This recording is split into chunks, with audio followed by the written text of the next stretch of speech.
Let me give you 3 steps to start life change that can change your life, your personality, your lifestyle, everything can change.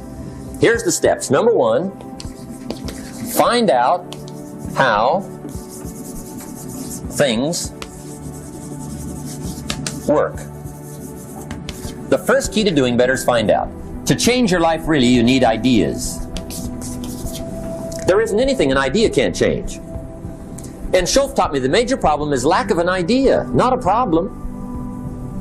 At first I didn't have any money. I said to Mr. Schoaf, I don't have any money. He said, that's not a problem. Now see, up until then I always thought it was. Right? I was confused. He said, no, the problem is lack of an idea on how to create money and wealth. It isn't lack of money, it's lack of ideas. So if you get the ideas, see, you can change anything. Now to get ideas, you need a constant study of finding out. Now, Schoaf also said, when you find out something that works, put the information in your journal. Don't use your head for a filing cabinet. Put it in your journal so that you can do the next best thing. Repetition, repetition, repetition. Go over it. And if you repeat it, go over it, sure enough, someday, some mysterious day, the idea takes root, starts to grow, and shows up in your bank account, and your dress, and your personality, and your lifestyle. But capture the ideas in your journal. Find out how things work. Schoaf gave me this word for my life change. He said, study. Great word. If you wish to be successful, study success. If you wish to be happy, study happiness. If you wish to be wealthy, study wealth. Don't leave it to chance. Make it a study. Some people just go through the day with their fingers crossed. See, that won't do it. You've got to study the things that can change your economic, social, spiritual, personal life. Now, here's a qualifying phrase. And we'll have several of these qualifying phrases throughout the seminar. Here's the first one. You may not be able to do all you find out. I understand that. You may not be able to do all you find out, but you should find out all you can do. See, you don't want to wind up at the end of your life and discover that you've lived only 1/10 of it. And the other 9/10 went down the drain. Not for lack of opportunity, for lack of information. So that's number 1, find out how things work. Now here's the best human virtue for finding out. Curiosity.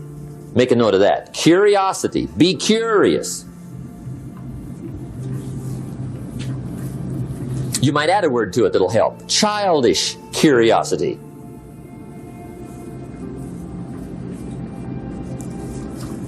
What will kids do if they want to know something bad enough? Bug you. That's the phrase. They can ask 1,000 questions. You think they're through? They got another 1,000.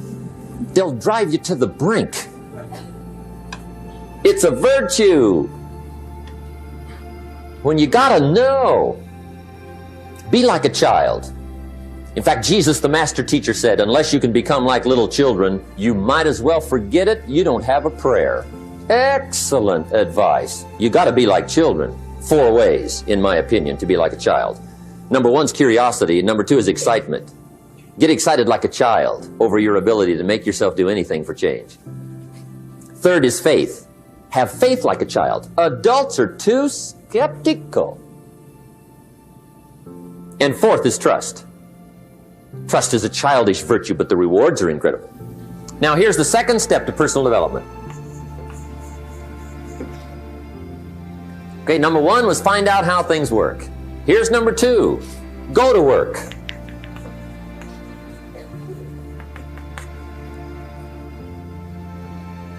You must now take action on what you found out.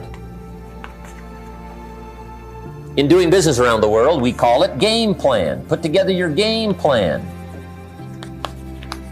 One of the major things we teach on the weekend seminars, game plans. How to game plan your office. If you're in sales, you need a game plan. Kids need a game plan. You need a home game plan, social game plan, a business game plan. Everybody needs game plans. Financial independence, game plan. Your investment, game plan. Don't think in your head. Put it on paper. Don't operate out of your mind. Operate from paper. I often ask somebody, what are you going to do the next 6 months? And somebody starts to tell me. I say, no, don't tell me. Show me. Show me your game plan for the next 6 months. Then I can look at things and maybe I can help. But you got to operate from paper. Put it on a game plan. Take action on what you found out. Now here's the best word I know of to go with action. Massive. See, that'll change everything. Massive action is called the cure-all. If you're going to make calls, make a few thousand. If you're going to make contacts, make a few thousand. If you're going to knock on doors, knock on a few thousand. See, that'll change everything. Here's the language of the poor. I'll try it a time or two and see what happens. It's the way poor people talk. The guy says, well, I'll give it 30 days. 30 days. You could guess his bank balance. You've got to have a better game plan. So here's one of the major things to do starting tomorrow. Take a look at your game plan. If it isn't loaded with massive action, change it. Tomorrow. Action. The formula really works like this.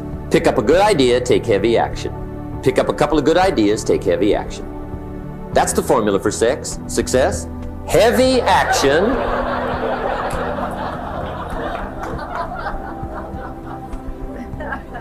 It's a good thing we can edit all this, right?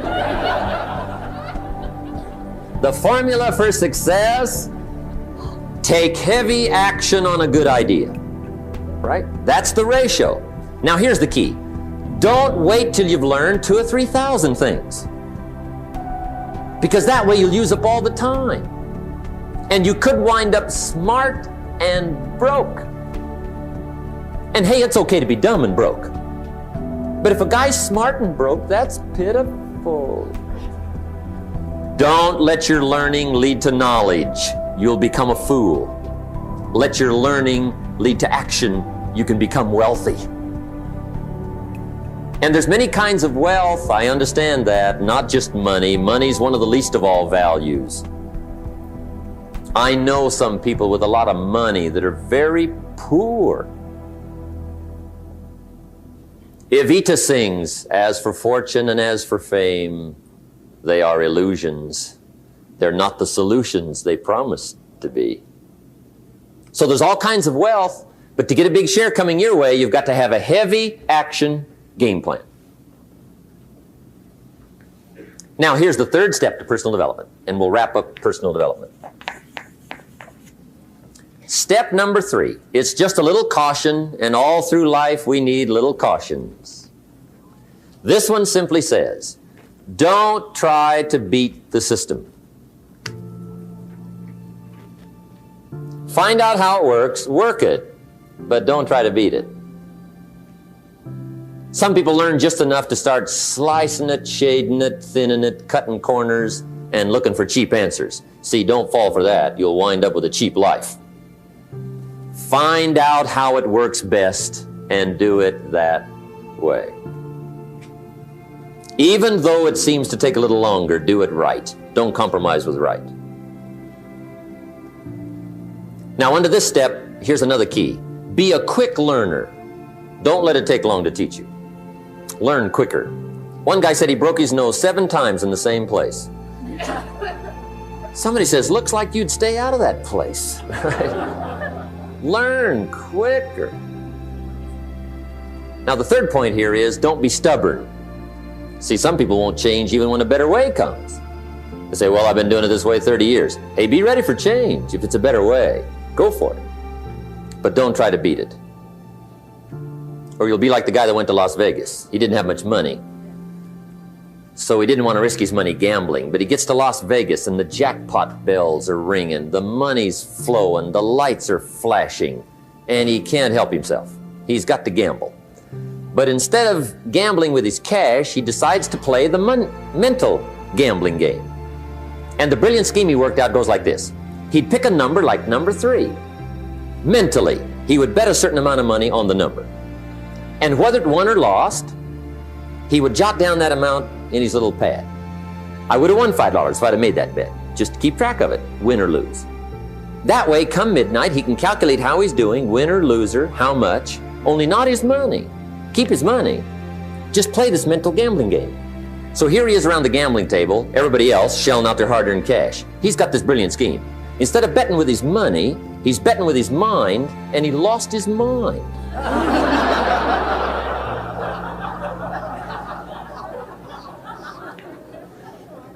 Which means don't try to beat the system, I guess.